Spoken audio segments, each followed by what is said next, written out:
Hello students. आज हमारी कक्षा का विषय है शिक्षा। आज हम पढ़ेंगे शिक्षा क्यों ज़रूरी है और जो आज के पहले यानी कि काफ़ी पुराने समय में जब शिक्षा लेने के लिए जो बच्चे जाते थे वो कहाँ से शिक्षा ग्रहण करते थे।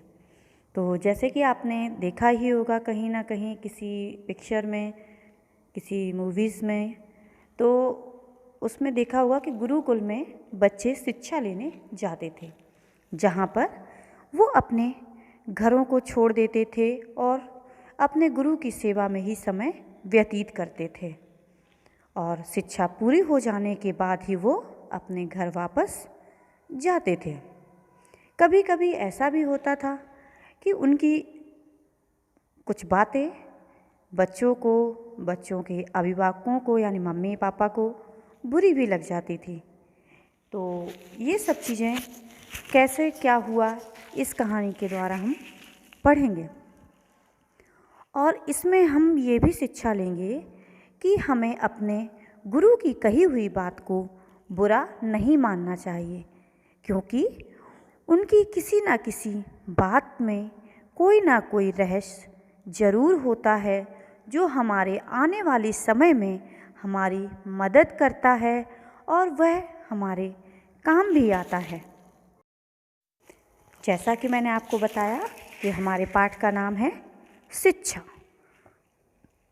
शिक्षा पाठ में हम देखेंगे कि एक राजकुमार जो है वो गुरुकुल से जब वापस आने के लिए तैयार होता है तो गुरु के द्वारा कहे गए कुछ शब्दों से वह व्यथित हो जाता है, दुखी हो जाता है कि मेरे गुरु ने आते समय मेरा अपमान क्यों किया।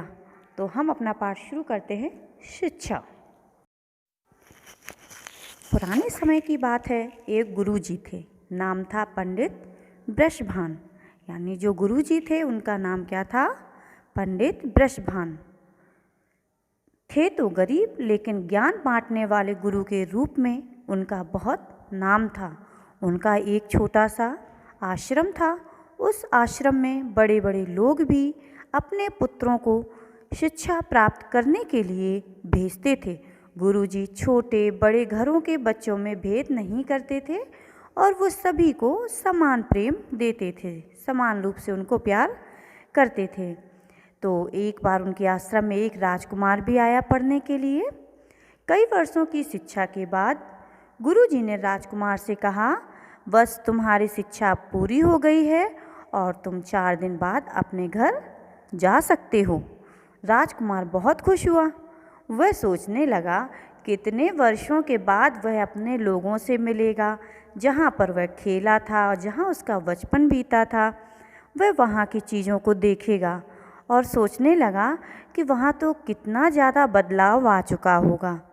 और फिर उसने अपने राजधानी में, यानी कि जहाँ उसके पिता राज्य करते थे, उस राज्य में खबर भेज दी कि इस दिन मुझे आश्रम से लेने के लिए रथ भेज दिया जाए। तो वो उसको लेने के लिए वहाँ पहुँच जाते हैं।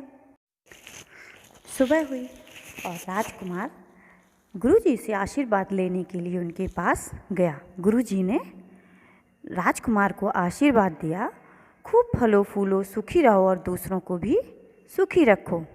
लेकिन कुछ समय जैसे कुछ क्षण वो रुके गुरुजी और उसको कुछ कटु शब्द बोले, मतलब कुछ ऐसे शब्द जो उसको राजकुमार को बुरे लगे। और राजकुमार सोचने लगा कि ऐसा क्या किया मैंने जो मेरे गुरुजी ने मुझे अपमानित किया। और उसने देखा कि गुरुजी गुस्से में भी नहीं हैं, उनका चेहरा शांत है, गुस्सा भी नज़र नहीं आ रहा है। तो फिर उन्होंने ऐसा मेरे साथ क्यों किया?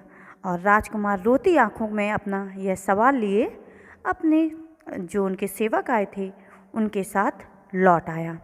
राजकुमार की आंखों में सवाल जो था वो समझ ही नहीं पा रहा था कि वह किससे अपने इस सवाल का जवाब मांगे। किस सवाल का? कि जो गुरुजी थे उन्होंने उसको अपमानित क्यों किया था, लज्जित क्यों किया था, ऐसा क्यों बोला जो उसे बुरा लगा। राजकुमार राजधानी पहुंचा राजमहल में चारों ओर खुशी छाई थी और जो राज कर्मचारी थे वो भी राजकुमार को लेने गए थे। तो उन्होंने राजा को वहाँ की सारी बात बताई कि गुरुजी ने किस तरह राजकुमार का आते समय अपमान किया।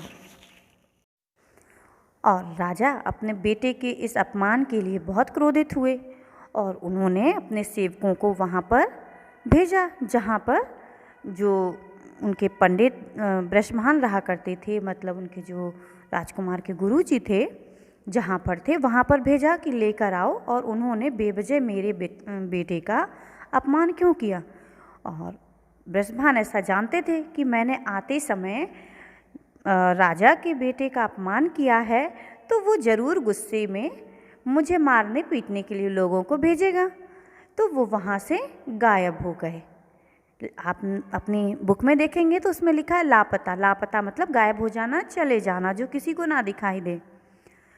अब राजा की जैसे मतलब उत्तेजना मीन्स उनकी जो गुस्सा था वो धीरे धीरे शांत होने लगा। अब जो पंडित ब्रजभान थे उन्होंने सोचा कि अब तो राजा भी गुस्से में नहीं होगा और चलो अब मैं दरबार में चलता हूँ। और वो वेश बदल करके राजा के दरबार में पहुँच गए।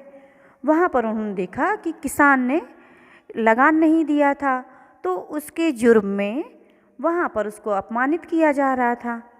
पंडित जी ने अनुभव किया कि राजकुमार हर शब्द के साथ कुछ थोड़ा सहर उठता है, मतलब उसे बुरा लग रहा था। जैसे जैसे राजा उस किसान का अपमान कर रहे थे लगान ना देने के लिए, तो वो थोड़ा थोड़ा ऐसे उसको गुस्सा सा आ रहा था। आखिरकार अंत में राजकुमार को गुस्सा बहुत ज़्यादा आ गया और वो अपने पिताजी से बोले कि बस पिताजी बस करिए, बहुत अपमान हो गया इसका। तो पंडित जी जो वहाँ खड़े हुए थे, पंडित ब्रजभान, उन्होंने ताली बजाई और कहा शाबाश राजकुमार, यानी उसको शाबाशी दी। सब चौंक कर पंडित जी की ओर देखने लगे कि अचानक यह कौन राजकुमार को शाबाशी देने लगा। राजा ने गुस्से में पूछा, कौन है आप और यह क्या शाबाश शाबाश लगा रखा है। पंडित जी ने नकली वेश जो लगा रखा था यानी धारण किया हुआ था वो निकाल दिया और वहाँ पंडित जी से बोले कि मैं आपके पुत्र का, जो पंडित जी थे वो राजा से बोले कि मैं आपके पुत्र का गुरु हूँ। तो सभी उसकी तरफ हैरानी से देखने लगे और वहाँ पर राजा को यह सुन करके अब तो बहुत क्रोध आया कि ये पंडित तो वही है जिसने मेरे पुत्र का बेवजह ही अपमान किया था। अब राजा बोल पड़े कि अच्छा तुम ही हो वो जिसने मेरे पुत्र का अपमान किया था, तुम्हारी इतनी हिम्मत कैसे हुई थी। तो पंडित ब्रजभान हंसने लगे और बोले कि राजकुमार की आज की हरकत देखकर तुम पूछ रहे हो कि मैंने वैसा क्यों किया था, यानी कि मैंने अपशब्द क्यों कहे थे आपके बेटे को। तो राजकुमार को शिक्षा देने का काम आपने मुझे सौंपा था तो मैंने उसे शिक्षा दी और यह शिक्षा दी थी कि दूसरों का जो अपमान करना कितना बुरा लगता है। यदि व्यक्ति अपने आप में सोचे कि मुझे इतना बुरा लग सकता है तो दूसरे को भी बहुत बुरा लगेगा। तो मैंने यह सोचकर उसे अपमानित किया था कि यदि आज उसे मेरे कहे इन कटु शब्दों से बुरा लगता है, अपमान महसूस होता है, तो वह ज़रूर महसूस करेगा कि मैं अगर दूसरे का अपमान करता हूँ तो उसे भी बहुत बुरा लगेगा। और पंडित जी ने कहा कि मैं तो जानता था कि यह आपका पुत्र है, यानी कि राजा का पुत्र है। आज राजकुमार है तो कभी वह राज्य का राजा भी बनेगा। तो वह राजा बन करके दूसरों की तकलीफ़ को समझे, दूसरों के दर्द को समझे, यह सब अनुभव करवाने के लिए, जानकारी देने के लिए मैंने उसे अपमानित किया था। और जैसे ही गुरुजी ने ये शब्द कहे तो राजा जब तक कुछ कह पाते, यानी कि राजा जो हैं वो गुरुजी की बात सुनते ही रहे, तब तक राजकुमार आगे बढ़ा और अपने गुरुजी के चरणों में लौट गया, यानी कि पैर पकड़ के नीचे गिर गया वो कि हाँ गुरुजी, मैं पश्चाताप में था और मैं आपसे क्षमा चाहता हूँ कि मैंने आपके बारे में बहुत ही गलत सोचा कि आपने बेवजह ही मेरा अपमान किया था।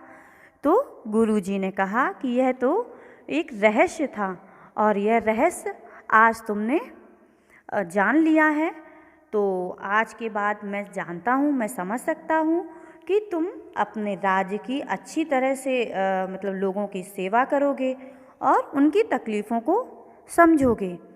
तो इस तरह से जो कहानी आपने देखी कि कुछ शब्दों से जब वो लड़का जो राजकुमार था वो सोचता रहता है और किसी को भी ये ज्ञात नहीं होता है कि जो पंडित थे, गुरुजी थे, उन्होंने राजकुमार का अपमान क्यों किया था।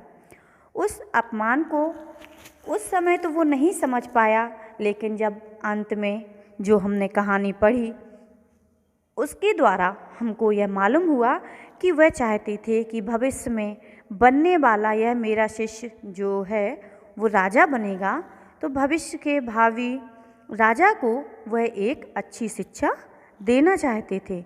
और आपने जैसे ये शिक्षा दी, वैसे ही आपने अगर कहीं थोड़े से किसी के द्वारा लिखे गए वाक्य पढ़े होंगे तो आपने महात्मा गांधी जी का एक वाक्य पढ़ा होगा जिसमें उन्होंने कहा था, शिक्षा के बिना मनुष्य पशु समान है। यानी कि यदि कोई शिक्षित नहीं है तो वह कैसा होता है, जिस तरह से एक जानवर होता है, उसे कोई समझ नहीं होती है, उसी तरह बिना शिक्षा के मनुष्य भी एक जानवर के समान ही होता है।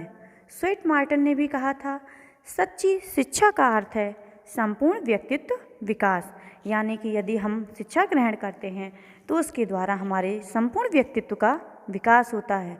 हमें दूसरे से बात करने का सलीका आता है, रहन सहन का सलीका आता है, हमें कैसा व्यवहार करना चाहिए, ये सभी चीज़ें हम शिक्षित होकर के ही सीख सकते हैं।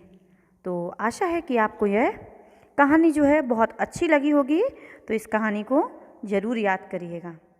धन्यवाद।